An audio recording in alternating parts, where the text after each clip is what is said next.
એક અભૂતપૂર્વ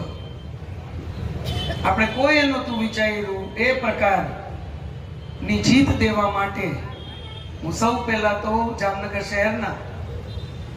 સર્વે નાગરિકોનો આપણા સૌ વતી હૃદયપૂર્વકનો ખૂબ ખૂબ આભાર વ્યક્ત કરું છું। સાથે સાથે આપણા સર્વે કાર્યકર્તાઓ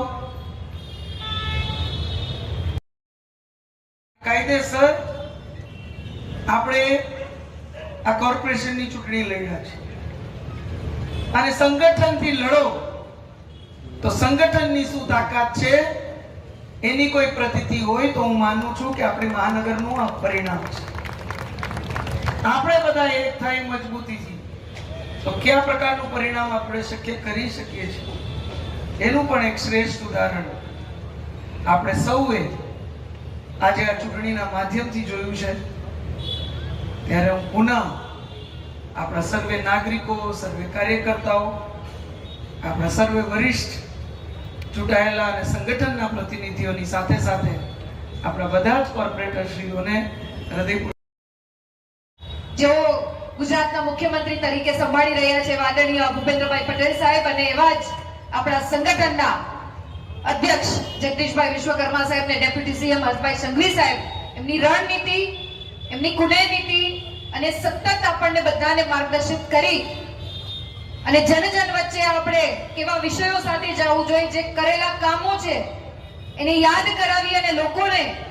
એ વિશ્વાસ પુનઃસ્થાપિત કરવામાં આપણે સક્ષમ રહ્યા છીએ, સાર્થક રહ્યા છીએ। ત્યારે આ જીતનો શ્રેય એમને પણ જાય છે। નેતૃત્વ મજબૂત હોય અને કાર્યકર્તા જાગૃત હોય ત્યારે જીત ચોક્કસપણે આપણા પરિણામમાં આવીને પડતી હોય છે। તે જીત આપણે બધાએ અંકિત કરી છે। આજે બોલવા કરતા આપ સૌના આનંદમાં સહભાગી થવાની જે અમને તક મળી અને ગૌરવ સાથે કહી શકાય કે આપ સૌનું કાર્યકર્તા તરીકે એક નેતૃત્વ કરવાની તક મળી અને જે ઉત્સાહ સાથે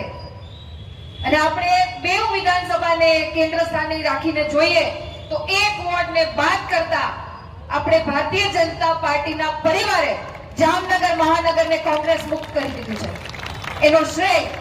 એ સમાજના તમામ આગેવાનશ્રીઓને જાય છે કે જેમણે રાષ્ટ્રહિત સર્વોપરી ભાવનાને કેન્દ્ર સ્થાનમાં રાખી, દેશહિતને કેન્દ્ર સ્થાનમાં રાખી, વિકાસને કેન્દ્ર સ્થાનમાં રાખી સમાજને વિકાસની રાજનીતિથી જોડવાનો બધા માટે વિજયનો, ઉત્સાહનો, ઉમંગનો દિવસ પણ આવતીકાલથી જ્યારે આ ખેસની સાથે જવાબદારીનું વહન કરીએ ત્યારે દરેક ક્ષેત્રમાં,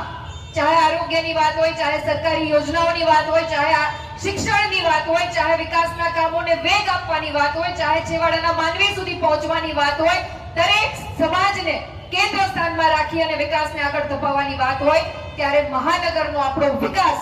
અવિરત ગતિથી આ જ રીતના આગળ વધતો રહેશે। એ જ ખાતરી આપ અહીં બિરાજમાન જેટલા પણ ઉમેદવાર છે કે કોર્પોરેટર્સ છે એમની ખાતરી સાથે હું મારી વાતને પૂરી કરું છું। આવતીકાલે અર્લી મોર્નિંગમાં 9:30 વાગે કેબિનેટ છે ત્યારે આપ સૌના આશીર્વાદ મારે ભૂપેન્દ્રભાઈ પટેલ સાહેબ સુધી પણ પહોંચાડવાના છે અને ખૂબ ગૌરવ સાથે હું કહીશ કે મારા જામનગર મહાનગર એક વોર્ડને બાદ કરતા મુંહતોડ જવાબ સાથે ભારતીય જનતા પાર્ટીના તમામ ઉમેદવાર અને અત્યારના કોર્પોરેટર્સને જે વિજય અંકિત કરાયો છે એના માટે અમે ઋણી છીએ। આવનારા